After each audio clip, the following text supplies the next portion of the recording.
Bonjour à tous, bienvenue dans 100% Dragon et je suis avec Bruno Onteniente du service des sports de l'Indépendant et spécialiste du rugby à 13.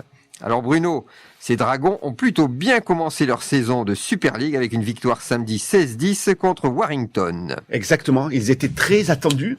C'était un gros match, un gros adversaire, deux concurrents pour bien entendu jouer le top 6, les places qualificatives, un match âpre, on s'attendait à ça, c'est dans l'ADN, à la philosophie des deux entraîneurs, vraiment équipés avec deux gros paquets d'avant. Il y a eu un affrontement terrible, 6-4 à la mi-temps, et des Dragons catalans qui intelligemment ont réussi à maintenir ce score pour aller chercher cette victoire méritée, une victoire de caractère, une victoire courageuse lors d'un match très musclé, viril mais correct.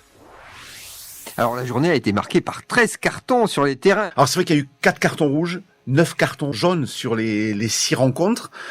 Il y a eu des aménagements de règles qui ont été mis en place, c'est-à-dire que tous les contacts à la tête, maintenant c'est carton jaune ou carton rouge. On s'aperçoit que des joueurs en font aussi un petit peu des tonnes pour que l'arbitre fasse appel à la vidéo, même s'il n'avait rien vu sur le coup. Il va falloir que tout ça se mette en place. C'est vrai que ça donne des matchs un petit peu à rallonge. On n'a pas besoin de voir ça sur les terrains de Super League. Il va y avoir du boulot ce lundi et ce mardi pour la commission de discipline pour revenir statuer sur ces cartons. Il y a eu 4 cartons rouges, dont un du côté des Dragons catalans pour Miki Makilorum. Les entraîneurs prennent note de tout ça et j'espère que tout le monde va rectifier le tir rapidement. Alors les Dragons ont joué à 12 en seconde mi-temps. Comment ont-ils fait pour tenir le score et même marquer ?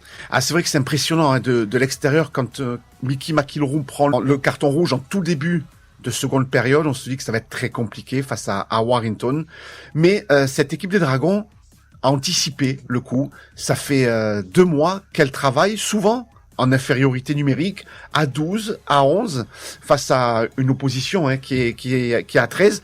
Voilà, Steve McNamara sait très bien que les nouveaux aménagements de règles risque de pénaliser son équipe régulièrement. Donc du coup, ils avaient beaucoup travaillé là-dessus. Ils ne se sont pas inquiétés lorsqu'ils se sont retrouvés à 1 de moins. Et forcément, ce travail a payé pour tenir le résultat et marquer l'essai de la victoire. Alors le prochain rendez-vous, c'est vendredi à Londres. Avec quelle équipe ? Ouais, justement, vendredi soir à Londres, Tom Johnston est incertain puisque il est sorti un petit peu KO à la fin de la rencontre. On espère que Benjamin Garcia va rentrer. Miki Makilorum, Paul Séguier seront peut-être suspendus. On le saura lundi soir ou mardi après-midi. Donc il y a une forte possibilité que Steve McNamara fasse rentrer entre 2 et 3 joueurs pour le déplacement prévu vendredi soir 21h à Londres. Retrouvez cette émission et toutes nos productions sur Radio Indep et en podcast sur l'indépendant.fr, nos réseaux sociaux et votre plateforme de streaming favorite.